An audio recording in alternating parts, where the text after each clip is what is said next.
Awal mula Supreme. 1994 lahir di New York. Supreme didirikan oleh James Jebbia di Manhattan, New York, pada tahun 1994. Menariknya, James bukanlah desainer pakaian profesional, ia lebih seperti entrepreneur yang paham betul kultur skateboarding dan street culture di kota tersebut. Saat itu, skateboarder sering merasa tidak punya toko yang benar-benar cocok dengan gaya mereka. Kebanyakan toko pakaian tidak nyaman untuk nongkrong, dan toko skateboard tradisional kurang fokus pada fashion. James melihat celah itu. Ia membuka toko di Lafayette Street dengan konsep unik. Area tengah toko sengaja dibiarkan kosong, sehingga skater bisa masuk dan berjalan dengan papan mereka tanpa kesulitan.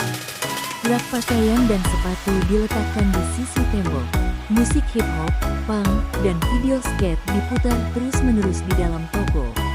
Nama dan logo. Nama Supreme dipilih karena terdengar simpel dan kuat. Logonya terinspirasi, dan sedikit kontroversial, dari karya seniman Barbara Kruger, tulisan putih dalam kotak merah, box logo, dengan font Futura Heavy Oblique. Logo ini akhirnya menjadi salah satu ikon paling dikenali di dunia fashion. Awal produk. Supreme awalnya menjual campuran antara merek lain, Vans, Spitfire, Thrasher, dan produk mereka sendiri seperti kaos, hoodie, dan topi. Produksi dilakukan dalam jumlah terbatas, sehingga banyak item cepat habis dan jadi barang buruan. Budaya, drop. Salah satu terobosan Supreme adalah sistem weekly drop, merilis koleksi terbatas setiap minggu. Sistem ini menciptakan rasa eksklusif, dan membuat orang rela antre berjam-jam di depan toko hanya untuk mendapatkan satu hoodie. Kolaborasi legendaris.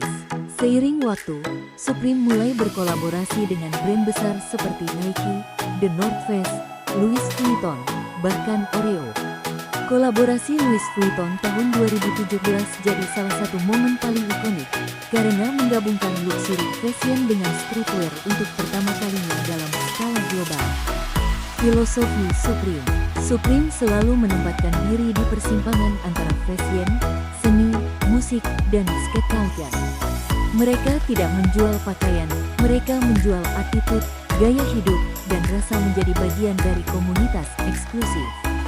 Kalau kamu mau, aku bisa bikin versi dramatis awal mula Supreme yang terasa seperti film, lengkap dengan konflik jalanan New York, budaya skate, dan strategi rahasia.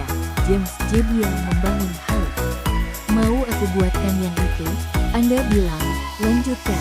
ChatGPT bilang, oke, kita lanjut ke versi dramatis awal mula Supreme biar ceritanya terasa hidup seperti film. Supreme, dari jalanan ke ikon dunia. New York, 1994. Suara roda papan seluncur bergesekan dengan aspal. Bau pizza jalanan bercampur dengan knalpot bas kota. Di sudut Lafayette Street, seorang pria Inggris bernama James Jebbia memperhatikan para skater yang mondar-mandir. James melihat pola yang sama. Anak-anak ini bukan cuma butuh papan, mereka butuh tempat di mana mereka merasa milik. Sebuah ruang aman di tengah kota yang keras. Toko pertama, James membuka tokonya dengan konsep berbeda, pintu lebar, lantai kosong di tengah, rak-rak menempel di dinding, dan musik hip-hop keras yang keluar dari speaker. Ini bukan sekadar toko, ini jadi markas para skater. Di hari pertama, para skater masuk sambil menginjak lantai dengan roda papan mereka. James hanya tersenyum, itu memang yang ia mau. Lahirnya logo. Ketika waktunya membuat identitas brand, James menginginkan sesuatu yang terlihat seperti perintah, tapi tetap simpel. Ia terinspirasi dari seni Barbara Kruger, tipografi putih di atas kotak merah. Satu kata, Supreme, itu bukan hanya logo, tapi stempel budaya jalanan, tajam, berani, dan anti-mainstream. Membangun hype. Alih-alih memproduksi massal, James memilih jumlah terbatas. Begitu barang habis selamanya. Mereka mulai merilis koleksi mingguan, atau drops, yang tidak diumumkan jauh-jauh hari. Rumor menyebar dari mulut ke mulut, membuat orang rela antre di pagi buta di musim dingin New York.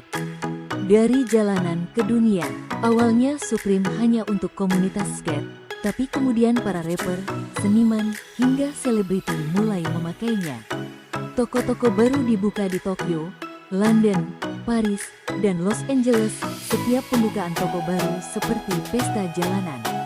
Puncaknya, di tahun 2017, Supreme bekerja sama dengan Louis Vuitton, sesuatu yang dulunya dianggap mustahil. Streetwear resmi duduk sejajar dengan high fashion. Filosofi abadi, Supreme tidak pernah benar-benar menjual pakaian, mereka menjual status. Membeli hoodie Supreme bukan soal kain atau jahitan, tapi soal menjadi bagian dari sejarah, komunitas, dan sedikit rasa eksklusif yang hanya dimengerti oleh orang yang ada di dalam lingkaran.